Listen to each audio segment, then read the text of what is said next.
Oi pessoal, se você aí me acompanha no Instagram, se não acompanha, acompanhe por favor. Se você acompanhou aí, viu que eu coloquei umas frases, umas citações da obra de 1984 de George Orwell, que é um clássico. Eu quero trazer essa obra hoje só para dar uma pincelada sobre ela, sem dar grandes spoilers, porque eu quero que você leia e chegue à sua própria conclusão sobre ela. Então hoje, a minha dica de leitura para você vai ser sobre uma obra que trata sobre sua liberdade e a ameaça que ela pode sofrer. Segue aí no vídeo, galera.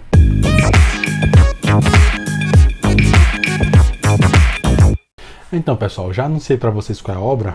Essa aqui, numa edição especial, 1984 de George Orwell. Né? Na verdade, George Orwell é um pseudônimo. O nome do cara mesmo, escritor britânico, é o Eric Arthur Blair. Né? Veja bem, pessoal, eu já tivesse essa obra quando eu fazia, eu acho que o terceiro ano do ensino médio, mas eu não concluí ela, não cheguei, eu acho que talvez nem a metade, porque na época eu era como todo adolescente, né? Não pensava em nada sério. Então, assim, em questão de leitura, em questão de política. E hoje, com novas informações, eu vi a obra nessa nova edição como ela foi lançada, e cara, eu percebi que eu tive um prejuízo grande por não ter lido a obra completa e ter aprendido sobre o que ela tinha para oferecer. Tinha abrido certos horizontes para mim. Mas, pessoal, veja bem, eu não sei o quão você acha que é importante o tamanho de um governo para que ele possa resolver certos problemas sociais. E o quão ele pode interferir diretamente na sua vida também para alegar que ele precisa resolver crises sociais e para isso ele tem que interferir no seu dia a dia. Mas o fato é que grandes estados eles têm suas consequências sociais na prática. Nós já vimos aí o fascismo, o nazismo também, o stalinismo, né? Franquismo, salazarismo, Cuba, Coreia do Norte, todos eles são estados muito grandes. O George Orwell, quando ele vai escrever a obra dele, possivelmente não, de fato, foi pós-Segunda Guerra Mundial, e ele já estava vendo no horizonte aí as superpotências da Guerra Fria aparecerem no cenário. A corrida armamentista já estava surgindo também. Então o cara vai ver os crimes do stalinismo, ele vai se inspirar nisso e fazer uma obra que mostra o quão valioso, na verdade, é a nossa liberdade, que a gente não deve deixar que uma força burocrática, uma máquina estatal tire ela de nós, porque uma forma de vida baseada na vigilância e no poder do Estado sobre o povo é uma coisa horrível. É a sensação que você tem quando lê a obra 1984. Ela amadurece e ela dá um estado de alerta para você. Você passa a temer e zelar um pouco mais pela sua liberdade, porque naturalmente vem um certo receio de que o governo fique tão grande que ele possa interferir diretamente na tua vida, no teu ir e vir. Então, para a gente ser um pouco mais objetivo com relação à obra, vamos pegar uns detalhes para que você entenda que é um romance de uma distopia, certo? Há um certo entrelaçamento entre personagens dentro de uma distopia, um governo opressor. Os personagens principais são o Winston Smith e a Julia. Há de se dizer que a Julia é bem vida louca, certo? Ela é bem aventureira, mas já o Winston Smith ele tem um diferencial muito grande dela. Ele percebeu que o cotidiano para ele era uma ameaça constante e habitual. Ele já tinha se moldado à constância daquela sociedade. Então, para ele, viver ficou instintivo. Ele não vivia, ele agora sobrevivia porque cada passo que ele dava poderia ser o último. Ele tinha que pisar em ovos. Essa era a realidade social. Não havia mais privacidade, a sociedade não tinha livres ares. Ela agora vivia o peso da eterna e constante vigilância de um governo que, para poder garantir uma vigilância um pouco mais completa, um pouco não, muito mais completa, criou um aparelho chamado teletela, um tipo de televisão que era colocado na casa de cada pessoa. E esse aparelho ele passava informações do governo para o povo, mas ele também fiscalizava, vigiava as pessoas, né? Eles tinham acesso a você. Coisa que, se você olhar bem hoje, cara, a gente já tem câmera em todo canto, né? Elas são hackeáveis. Assim, já os meios para que aquilo ali aconteça, você olha bem assim, já tem. A gente vê até polêmica aí sobre o uso e rastreamento de nossos aparelhos de smartphone, né? O governo ele tem um mecanismo para fazer isso. A população é que diz que não quer. E então até agora eles respeitam a população, né? Inclusive o mundo era dividido em 3 superpotências, né? A Oceania, Eurásia e Lestásia. Galera, eu não darei spoilers, certo? Assim, da conclusão da obra não. Apenas aquilo que é básico que você vai encontrar. Os personagens, eles vivem uma vigilância que causa uma tensão social monstruosa, gigantesca na verdade. Eles vivem sobre a opressão do partido que ganhou força e ele chegou a governar depois de uma revolução, que é uma coisa na história constante, onde vem uma crise logo em seguida, eles passam por uma guerra de proporções nucleares. Depois que a bagunça está feita, o partido aparece para solucionar a coisa e botar em moldes de ordem. E isso faz com que pessoas subam ao poder para poder colocar ordem na casa. Só que essas pessoas não saem. A revolução e essa guerra nuclear não recebem muito aprofundamento na obra, não. Eles são usados para dizer como é que o governo se tornou tão poderoso, o que já deixa uma pincelada de ideia para a gente. As críticas, elas invocam um salvador ou uma salvação. E às vezes possa ser que a gente troque gato por lebre. Né? Pode ser que o salvador se torne opressor logo depois. Né? Ele, como eu falei, pessoal, ele dá alertas o tempo inteiro.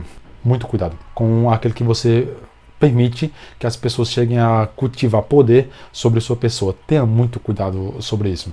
Para a gente não se demorar mais, basta dizer também que os rumos sociais na obra, eles deixam você assim pensativo. Tudo aquilo que é natural no ser humano, ele passa a ser oprimido. Exemplo, o próprio desejo sexual vai receber um discurso diferente. A história, ela vai ser mudada com muita frequência para poder justificar ações do partido e inclusive frases que eu postei no Instagram, se você acompanhou aí, que vieram da obra, elas são frases que mostram uma certa eloquência de uma verdade histórica que a gente passa por alto, cara. Mas olha as ideias que o cara coloca na obra, né? Quem controla o passado controla o futuro. E quem controla o presente controla o passado. Isso você lê e para assim, de fato, né, faz sentido. Quem conseguir manipular as informações históricas vai fazer as pessoas terem um certo aprendizado que vai servir para se manterem, para que o partido mantenha-os controlados. Isso é um dos chavões massa, né, da obra. Outros também, a cultura de vaporizar as pessoas ou cancelá-las. Aqueles que se opunham às ideias que o partido defendia. E detalhe, toda ideia e verdade era oficializada pelo partido. Inclusive a ciência. Inclusive a ciência, ela vinha de forma oficial do partido. Se opôs àquilo que o partido diz, você era cancelado. Você era perseguido e logo você sumia, praticamente não tinha mais registro sobre você não. Era uma tensão completa. E nossos personagens, eles vão praticar, muito do livro é uma reflexão praticada por eles. Eles olham, ou na verdade pelo Wilson, eles olham, deduzem muito daquilo que eles tentam cogitar se aquilo é normal, porque eles já nascem durante o período revolucionário. Ou melhor, eles já têm suas memórias mais fortes durante o período pós-revolução. Aí eles tentam procurar como era o mundo antes, o mundo capitalista, e eles percebem que tudo no partido é uma crítica ao capitalismo. O que dá a entender que o George Orwell, ele quis abordar um governo de esquerda, mas na verdade ele aborda um governo que, independente de ser esquerda ou direita, o fato é, esse governo ficou grande, ficou muito poderoso, ficou sobre o povo. Então não importa se ele era de direita ou de esquerda, ele vai chegar a fazer essa constância de opressão, de vigilâncias, de fim de direitos, né? E a tal ponto que um dos traços mais marcantes que eu gostei é o fato de que ele obriga você a falar certas coisas na língua que eles adotam, a chamada nova fala. Eles alteram o idioma para que as palavras que você vai se comunicar agora estejam consoantes com as ideias do partido. Controlou a linguagem, controlou a população. Entende? Então não é simplesmente mais você não poder dizer, é dizer como eles querem que digam. Isso aí é uma coisa muito parecida com o que eu acho hoje do politicamente correto. Certo? Moldar a sua forma de falar para que o jeito que uma minoria quer que sejam as palavras, você tem que se adequar àquilo ali, ou senão você também é cancelado. Inclusive, o próprio idioma, ele traria um jogo de palavras que prenderia os habitantes das superpotências, né, em uma incoerência lógica, porque, como eu falei para vocês, as verdades vêm do partido. E até a própria lógica e coerência, veja bem, viu? A lógica e coerência, ela é oficializada pelo partido. Tudo. Então a língua, ela também partiria disso aí. Você vai ter o duplo pensamento, né? A ideia de que duas verdades, mesmo contraditórias, elas podem ser verdades. Então isso é a morte da coerência, certo? Isso é a morte da filosofia grega, por assim dizer. E outra coisa curiosa é que até mesmo pensar diferente do partido seria crime. Nós temos na obra aí a Polícia das Ideias, que ela persegue pessoas que elas têm ideias diferentes daquilo que o partido alega. O livro é cheio de frases muito interessantes. Eu gostaria de deixar para vocês aqui uma das que eu achei mais curiosas. É quando ele faz uma comparação sobre as formas de ditadura que o mundo passou. E ele diz, né, é um diálogo entre um personagem e o Wilson. Ele fala, olha, os déspotas passados, eles diziam não farás. Os totalitaristas diziam farás. É assim que você tem que fazer. E a nova tortura, a nova ditadura de agora diz, você será assim. Você é. Tu és Assim, então, eles criaram um novo ser humano para eles, entende? Para a própria ditadura. Cara, é uma ditadura completa. Desde a língua até os costumes, não havia mais confiança nas pessoas, as próprias crianças, tal como no nazismo, no stalinismo, eles eram doutrinados a deletar seus pais para a escola, caso eles não fossem macomunados com a ideia do partido. É uma obra completa. Cara, leia o livro que você vai ver que ele dá uma ideia e faz você ter um cuidado pela tua liberdade, porque é o alerta que a obra faz, zela pela tua liberdade.